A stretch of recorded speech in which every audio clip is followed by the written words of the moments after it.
जय जय श्री राम।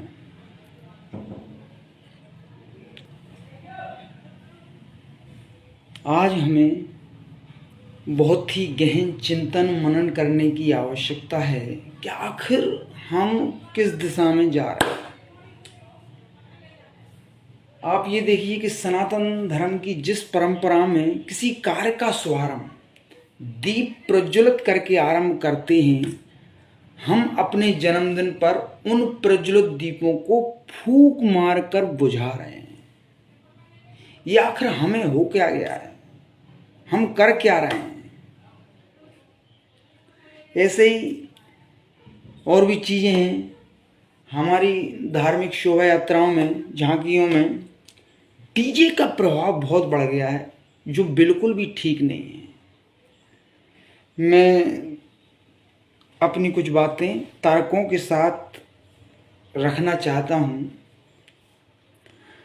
गांव में शंख, ढोल, मजीरा, डमरू के साथ शोभा यात्रा निकालते हैं, आज भी निकाली जाती है।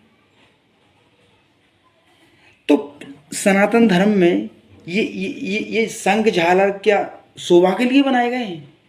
मैं आपसे पूछना चाहता हूँ। फिर ये किस लिए बजाएगा? ये किस लिए बनाए हैं? ये शंख किस लिए बनाया गया? शंख किस लिए बनाया गया? पहले जब ढोल नहीं थे तब तो इनका प्रयोग होता था, अब आप इनका प्रयोग करने लगे। लेकिन मूल परंपरा यही है, जुड़ी चीज यही है मूल परंपरा से। और आप समझते हैं कि महंगे महंगे डीजे से आपकी झांकी की शोभा बढ़ती है, तो आप बहुत बड़ी गलतफहमी में हैं। महंगे डीजे से आपकी शोभा नहीं बनेगी। जब आप शंख, झालर, ढोल, मजीरा, डमरू के साथ निकालेंगे, उससे ही आपकी झांकी की शोभा बढ़ेगी और आपका आत्मबल भी बढ़ेगा। उससे ही आपका आत्मबल बढ़ेगा। और जितने पैसे आप जो है डीजे में खर्च करते हैं, उसके आधे भी अगर आप इन वाद्य यंत्रों में लगाएंगे तो लोग कहेंगे कि हाँ, ये है सनातन धर्म की सही झांकी, सही शोभा यात्रा। और आप ये देखिए, हम डीजे का कंपटीशन कर किससे रहे हैं? अपने भाइयों से ही डीजे कंपटीशन कर रहे हैं कि नहीं, वहाँ की झांकी वहाँ का डीजे बहुत अच्छा है, हमें उससे बढ़कर डीजे लाना है। तो हम तो अपने भाइयों से कंपटीशन कर रहे हैं। अरे कुछ तो विचार करिए। और इन 9 दिनों में प्राण प्रतिष्ठित मूर्ति का खर्चा एक तरफ और डीजे का खर्चा एक तरफ, सारा पैसा ये डीजे में खर्च हो जाता है। आखिर इसकी जरूरत है क्या? ये हमें जानने की आवश्यकता है, विचार करना चाहिए। आप तो डीजे की धमक पर डांस करने में मस्त हैं, फिर भक्ति कहाँ कर रहे हैं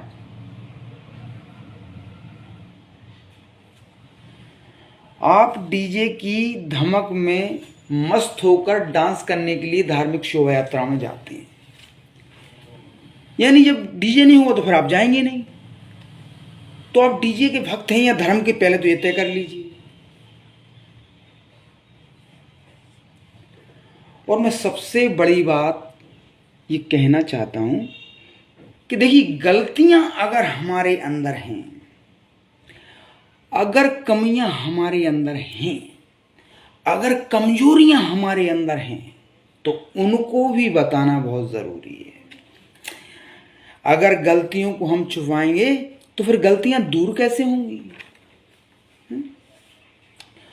और समाज के लोगों की भी ये जिम्मेदारी है कि जो धार्मिक शोभा यात्रा जो करते हैं, निकालते हैं, उनके कार्यकर्ता हैं, उनसे भी आप ये कहें कि डीजे का प्रयोग न करते हुए शंख, झालर, डमरू, ढोल, मजीरा के साथ अपनी शोभा यात्रा निकालें, क्योंकि आप उन समाज वालों के भी ऋणी हैं जिन्होंने जिस श्रद्धा भक्ति से आपको दान दिया है। उन्हें उनके अनुरूप भी आप कार्य करना चाहिए आपके लिए। बहरहाल बहुत सारी बातें हो सकती हैं, मैंने कम शब्दों में अपनी बात रखी है। अंत में मैं यही कहना चाहता हूँ, आप डीजे के नाम पर भीड़ जुटाना चाहते हैं, मैं पूछना चाहता हूँ ऐसी भीड़ जुटाने से फायदा क्या है जिसमें ईश्वर के प्रति श्रद्धा ना हो, जिसमें ईश्वर के प्रति सच्ची भक्ति ना हो, सच्ची श्रद्धा ना हो। तो ऐसी भीड़ जुटाने से क्या फायदा। हमें ईश्वर के प्रति सच्ची भक्ति करने वाले लोग चाहिए, ना कि धर्म के नाम पर डीजे पर मनोरंजन करने वाले लोग। ये समझना होगा।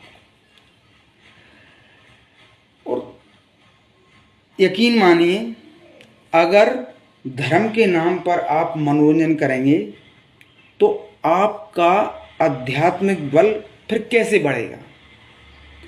और इसी आध्यात्मिक बल के कारण सनातनी हिंदू पूरे दुनिया में श्रेष्ठ है। इसी आध्यात्मिक बल के कारण, आपके अंदर जो अध्यात्म है।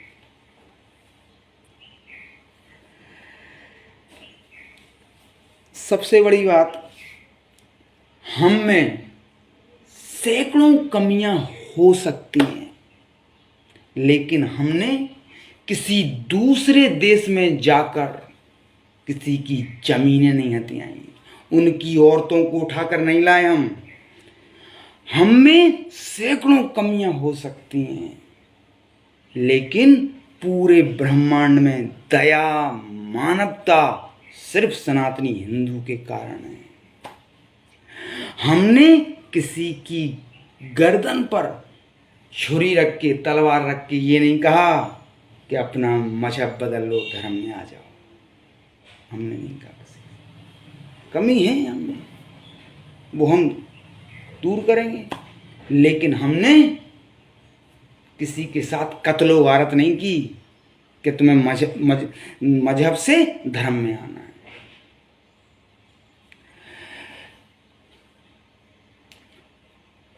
छोटी छोटी चीज़ें हैं जो हम कर सकते हैं, लोगों को प्रेरित कर सकते हैं, प्रेरणा दे सकते हैं। हम हर मंगलवार को हमारे मोहल्ले में शंकर जी का मंदिर है, तो हम वहाँ हनुमान चालीसा का पाठ करते हैं, हर मंगलवार करते हैं। ऐसे 10 मंगलवार हो गए हैं, हनुमान चालीसा का पाठ करते हैं, लोग प्रेरित करते हैं। और सुबह के समय हम प्रभात फेरी निकालते हैं। और मैं ये देखता हूँ